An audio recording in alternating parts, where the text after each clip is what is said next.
Being called sexist in a boys' club is one thing, but what about metal being called blasphemous? I'm going to talk to Ronnie James Dio again.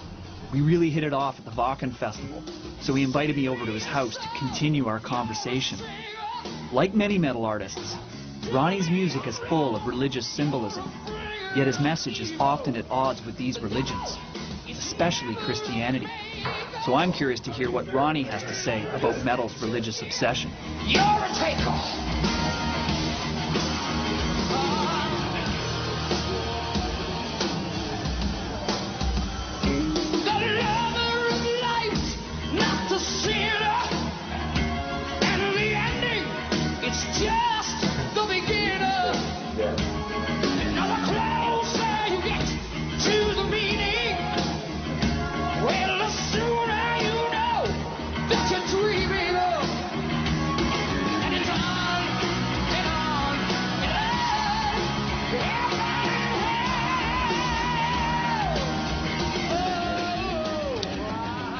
Do you know if anyone holds the patent to this? So that, no, I don't think anyone does. You can just go like this. There you go then, pal. I think it's time to do a Gene Simmons. Because I understood that Gene had found out that that OJ, as in orange juice, had never been patented before, so he patented it. So every time anyone mentions OJ, not only, I don't know about OJ Simpson, but orange juice, he gets some money from it. Which seems so Gene-ish to me, you know, because he's so brilliant at that. He's just absolutely brilliant. I'm interested to get your perspective on how religion has played a part in the music that you've made. I was always afraid as a kid of the nuns, you know, the big penguins that were going to like smack you in the head with a ruler, which is what they always did anyway. Or the fact that, you know, if you do something wrong, you're going to go to hell, and, you know, and you're going to suffer terribly. And I'm, whoa, I mean, give me a break here. What's going on? So that's why for me the whole world is heaven and hell. That song is about that, the fact that we, in my mind, we live in heaven, we live in hell. God and the devil are inherent in each of us, and it's our choice to make. You can take the road to good and take the road to bad. If there wasn't Christianity, we wouldn't have metal as we know it. Religion is really crucial to it.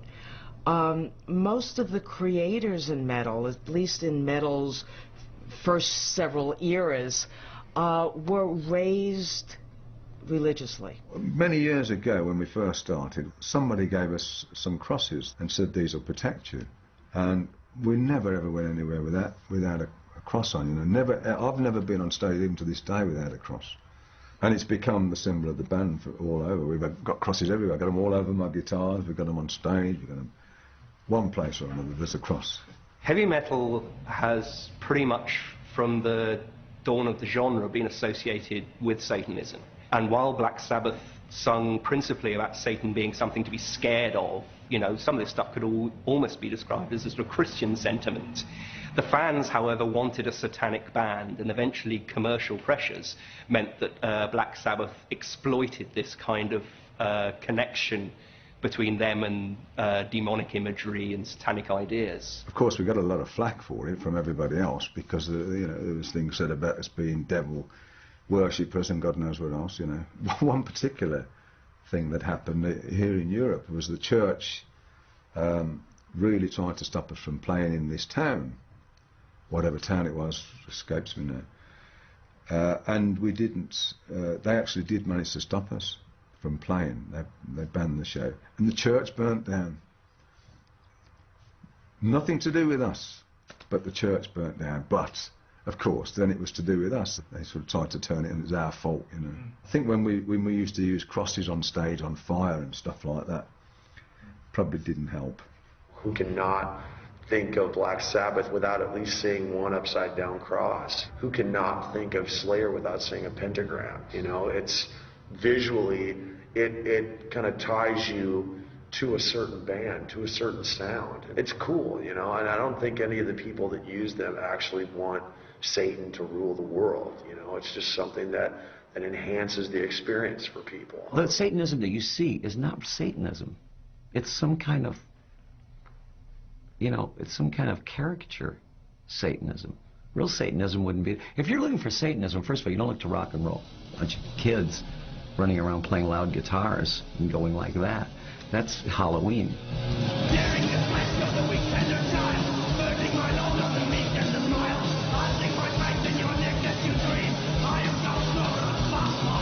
When I first heard this band, Venom, I wasn't thinking Halloween.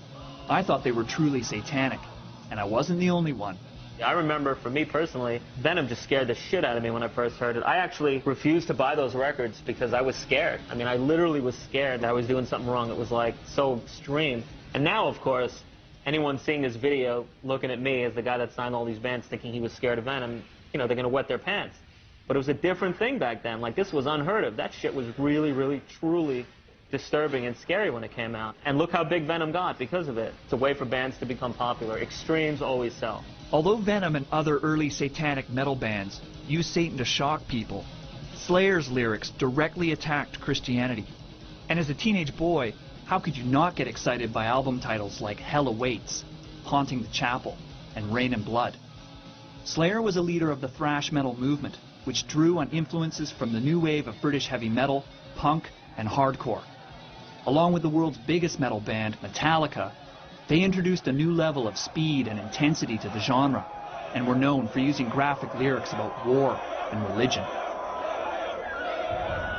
I like to take pot shots at religion because I think it's the biggest brainwashing thing that is totally acceptable in America, and probably most every place else in the world.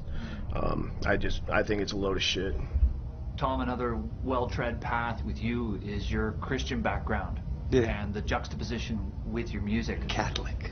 What place do your personal beliefs have in Slayer? I consider what we do art, right? And it's art can be a reflection of society. You know what I mean?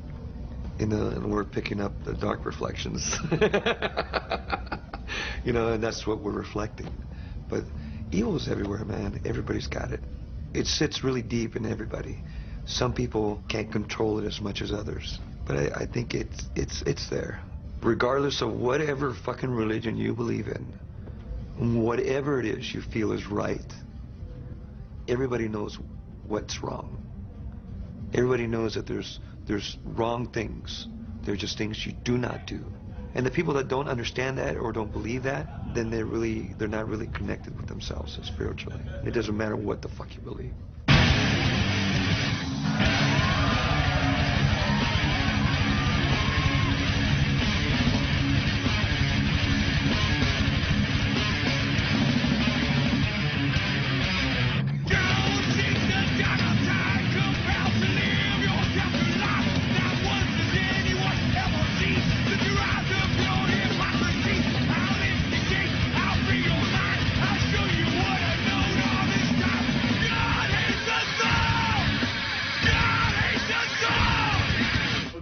Us all. I can't help come back. I mean, how does it fit in? How does it fit in? To the He doesn't hate. He doesn't. God doesn't hate. It's a great fucking title. When they wanted to make that an album title, I was like, God damn, that's fucking really good. I think it'll fucking piss a lot of people off.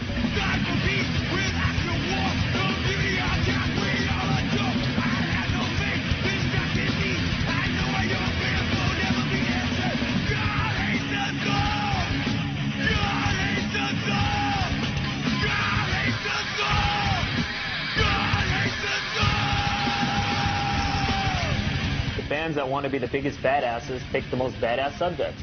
It's not that these people believe in this stuff. It's just, you know, it's a cool imagery that goes along with music. And, you know, some people do believe in it, you know. I'm not going to deny that the Norwegian bands are real. I mean, they've proven they're real by their actions. Okay, so Venom and Slayer aren't real Satanists, but many fans